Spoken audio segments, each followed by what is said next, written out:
because we are saving in the amount of energy that we're getting from our local utility, it's worthwhile. Because what I've experienced is that we are getting more than what was guaranteed by the contractors who install these systems. They are giving us a nominal 30 megawatt power guarantee for the first year. We're exceeding that. In 2013, the Kansas City government installed 1.5 megawatts of solar on 59 of its city-owned buildings. Going forward, the potential for solar in Kansas City is gargantuan. At least that's what we think. Join us this week as John Farrell talks to Charles Harris, project manager with the city of Kansas City, Missouri, about maximizing the city's solar potential. This is Local Energy Rules, a podcast sharing powerful stories about local renewable energy. I feel like Kansas City is this, in some ways, a story for a lot of Midwestern towns that might be looking at solar in terms of solar overcoming adversity. You don't have the greatest solar resource in the country, and you have cheap electricity from the grid. So I'm curious, was it an environmental motivation that got the city looking at doing solar energy? Part of it was, back in 2006, we established this KCMO climate protection plan. What we wanted to do was to reduce greenhouse gases emissions from municipal buildings. And part of that solution was to obtain about 15% of our energy from renewable sources. Now, the key to the success with solar seems to be this pretty novel leasing arrangement that you had with, I think it was the company Brightergy, right, but also the incumbent utility, Kansas City Power and Light. Can you explain about how did that leasing arrangement make solar affordable, and also why the project was split between those two different vendors? Well, it made it affordable because as a municipality, we really don't have a lot of money. A lot of our resources go to things that we already have in place to take care of. So in order to get that 15% renewable, we had to have another vehicle to do that. And our local utility, KCP&L, came out with this rebate for renewable energy that made it very attractive. And what we did was we entered into two separate 20-year lease agreements with both of these companies, whereby they bought the material, that is the solar material, installed it on our buildings, and they're guaranteeing us a certain amount of energy production. Now, we didn't have to pay for that upfront cost for the material. So what we're doing is we are leasing the material for these 20 years, and we lease it. That lease agreement is based upon the amount of energy that those systems produce. So it offsets our existing utility bill. The rebate that you mentioned from Kansas City Power and Light, do you remember what value that rebate had and how that made the solar more affordable? Basically, it was $50,000 per system. So both KCP&L and Brightergy were able to pay for the equipment and the installation with that rebate.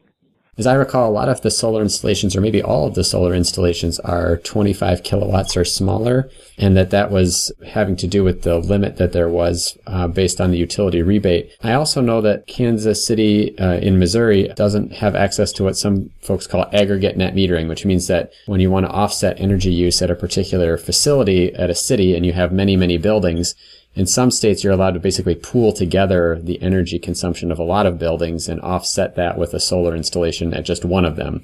But as I understand it, that's also not possible in Missouri. Was that one of the reasons why you have so many installations at that size, or was it really the rebate, or both?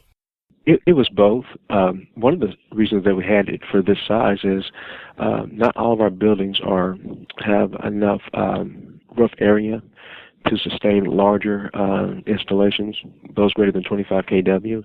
I would say that of all of our buildings, maybe about 8 could sustain larger systems, and we were trying to get 80 buildings. So it was better for us to stay with that 25 kW system and get as many buildings as we can in that program.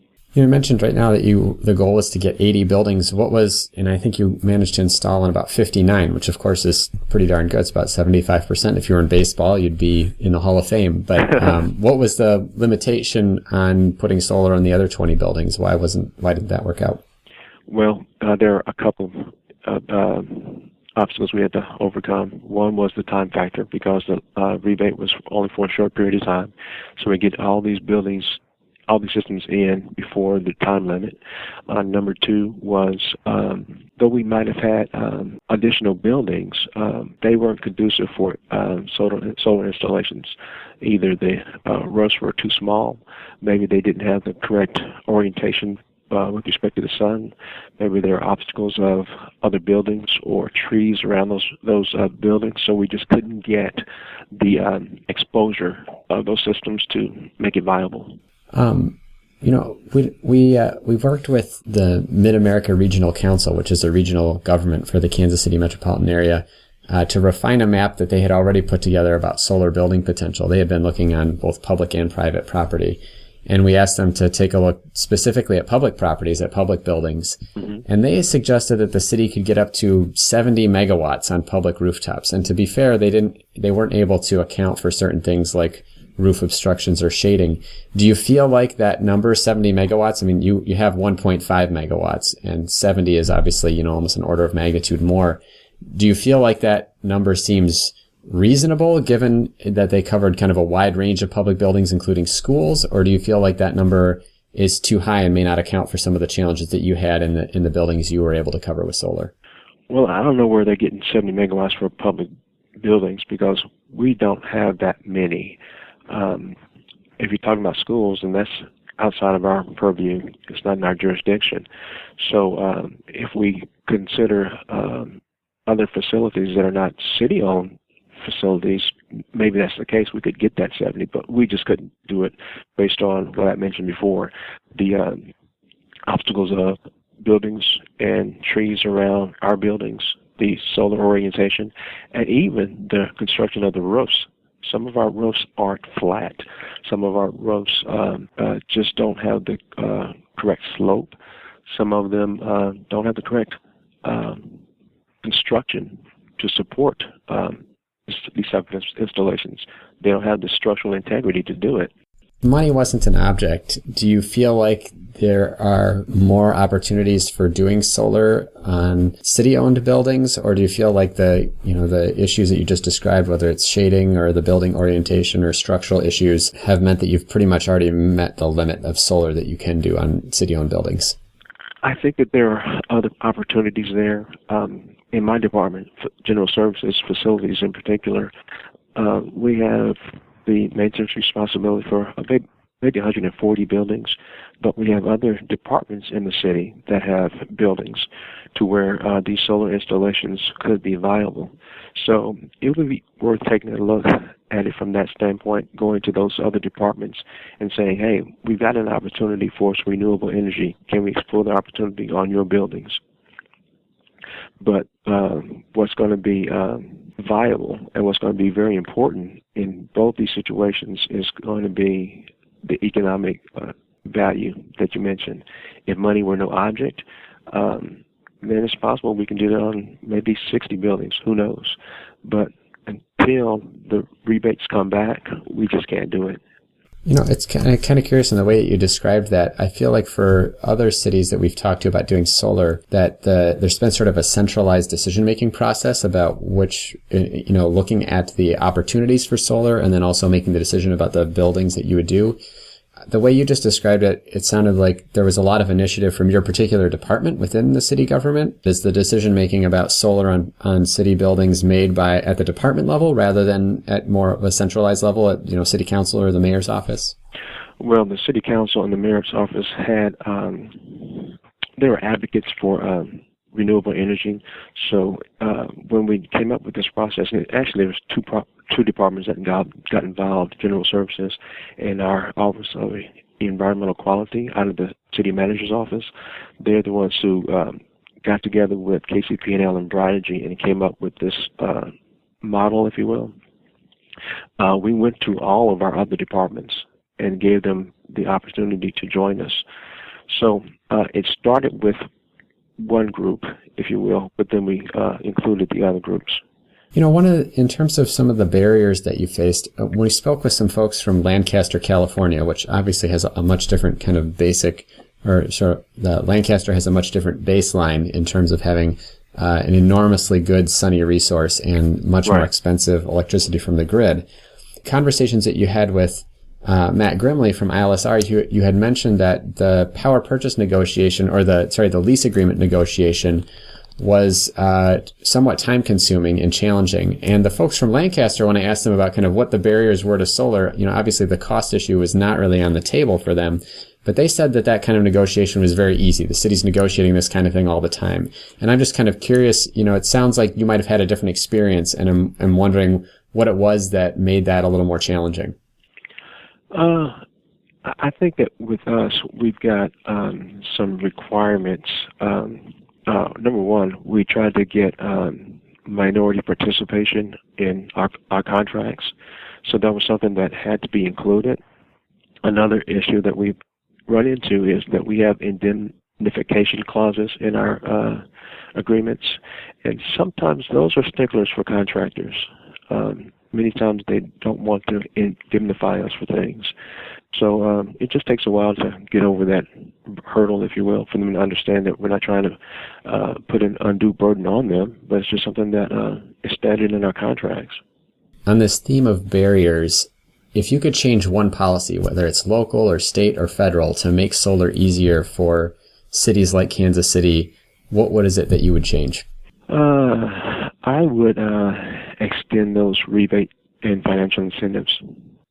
Do you think that the rebate and financial incentives would need to be as large as they were? I think when I looked it up, it was about $2 per watt, right, which is more significant than they are in most places these days. Do you think the rebates would need to be at near the same level for it to make sense for the city, or do you think the cost of solar has come down to the point where it's not as much of an issue? No, that has to be at $2, and it's not so much for the city. It was actually a barrier with our partners. It didn't meet their business model and their financial goals to have anything less than that $2 per kilowatt. Well, Charles, I just want to say thanks so much for taking the time to chat with me. Is there anything else that you feel like you experienced in the process of installing solar for Kansas City that would be instructive for other cities that are looking and doing the same thing that I might have missed? Yeah, I think one of the things that we need to make sure before entering into this agreement is that everyone is on board, that everyone in the organization sees the value of these type of lease agreements, realizing that there's going to be some upfront costs that we don't have to bear.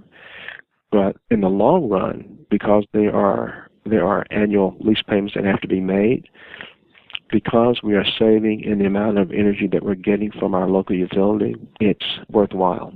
Because what I've experienced is that we are getting more than what was guaranteed by the contractors who install these systems. They are giving us a nominal 30 megawatt power guarantee for the first year. We're exceeding that.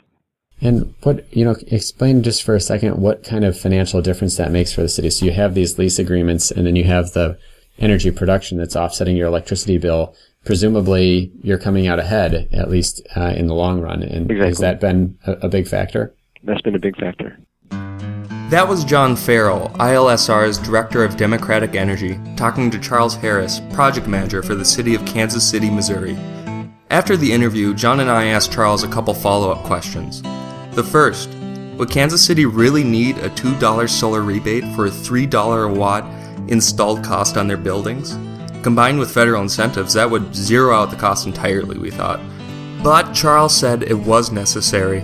According to the utility, Kansas City Power and Light, and the solar developer, Brightergy, anything less would not meet their financial goals. Then we asked Charles to take a look at our solar potential map for city-owned properties in Kansas City. Our map and resulting analysis says Kansas City has 70 megawatts of solar potential for its properties. We asked Charles, how many buildings do you think you could actually put solar on? Charles thought only about 4% of those properties could support solar, meaning less than 1 megawatt of solar potential. The reasons for this limitation run the gamut, he said. Vacant buildings, vacant parcels of land, structural integrity, surrounding geometry, not enough on-site energy to offset with net metering, to name a few. While 70 megawatts on 70 owned buildings does seem like a stretch, we know there's more than 1 megawatt of solar potential for Kansas City. So will this solar city become the Kansas City Royals of the mid-2000s? Or will they own up to the team that reached the World Series in 2014? Either way, you can find out more about Kansas City's municipal efforts in our new report, Public Rooftop Revolution, at ILSR.org, where you'll also find other episodes of our Local Energy Rules podcast. Until next time, keep your energy local, and thanks for listening.